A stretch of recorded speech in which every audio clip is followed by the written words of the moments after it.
I'll move to resolution number 4. This was the most contentious. So this was the current bylaw requires that, a 10% quorum is all that is required, no matter how important the matter is. Okay, whether to amend the bylaw or whether to pass the audited financials, everything is put in one bucket without making any distinction for the importance of the matter under discussion. So, whereas, appointment of auditors, adoption of financials, these are all, routine matters in any AGM. So, but if you are saying I'm going to amend the bylaw, I'm going to change the fairway into a banquet hall, those things are very important matters because everybody will have a view on that. So a higher participation is required before such structural changes can be introduced or adopted.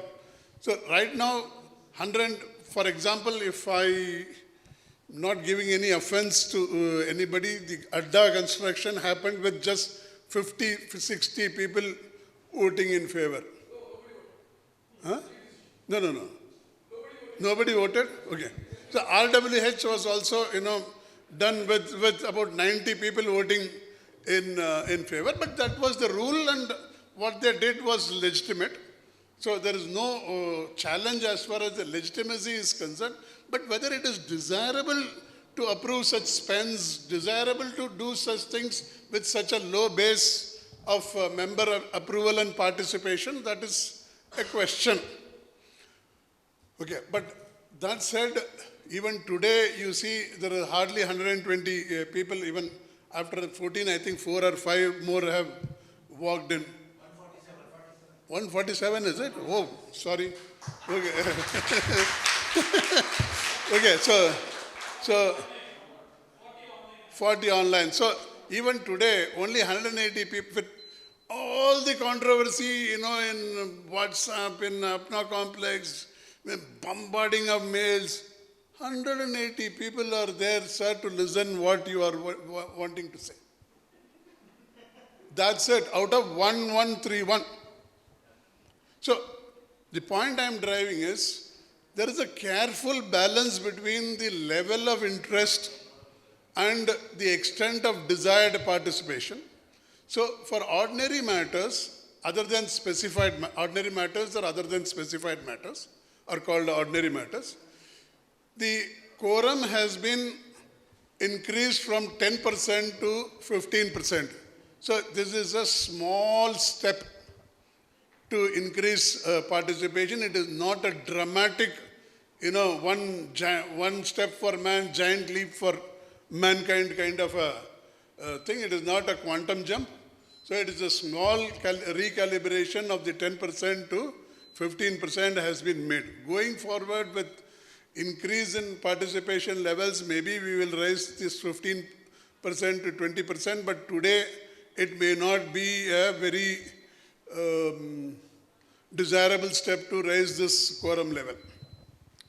Then a separate category has been introduced which is called special matters and constitutional matters. Special matters are anything which is not an ordinary matter. Ordinary matters are the usual things: appointment, ratification of MC, audit, appointment of auditor, adoption of financials. These are the 3 routine matters in any AGM. This is subject to only a 15% quorum. All other matters are called special matters. Special matters will require a 25% quorum. Anything other than this, quorum requirements of 25%. Previously, there was one more inconsistency, that MC called meetings required only a 10% quorum, but whereas petitioner called meetings require a 25% quorum. So, for the petitioners, which is the voice of the people, the quorum levels were higher. For MC, the quorum levels were low. Now, in this proposed resolution, both have been aligned. For both, the quorum is now only 25%. Okay. 1 or 2 more things they have defined as a special thing, which is long-term contracts in excess of 12 months, and any change in members' invoicing by plus or minus 10% has been specifically said as a special matter. Then there is a constitutional matter.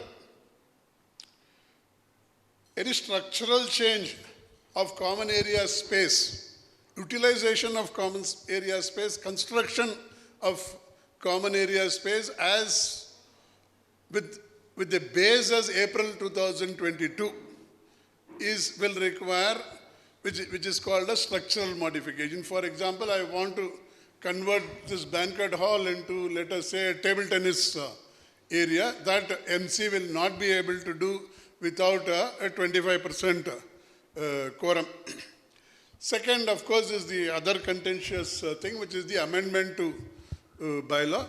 In the first round of the bylaw, the quorum requirements were set at 50%. It was set at 50% based on, based on what other apartments had prescribed, based on what the Karnataka apartment ownership rules specified as 75%. Our original MDPL bylaw had also set the quorum at 75%, and we thought that is too much and set it at 50%, and members thought it is too much. So we again dropped it to 25%. Hearing the members, listening to them, we have dropped it to 25%. So all these resolutions will now require an approval only by a simple majority. There was another proposal during the bylaw hearings, whether we need to have a 3/4 majority, 2/3 majority kind of a thing. Finally, now it's only simple majority is required, but quorum requirements are higher.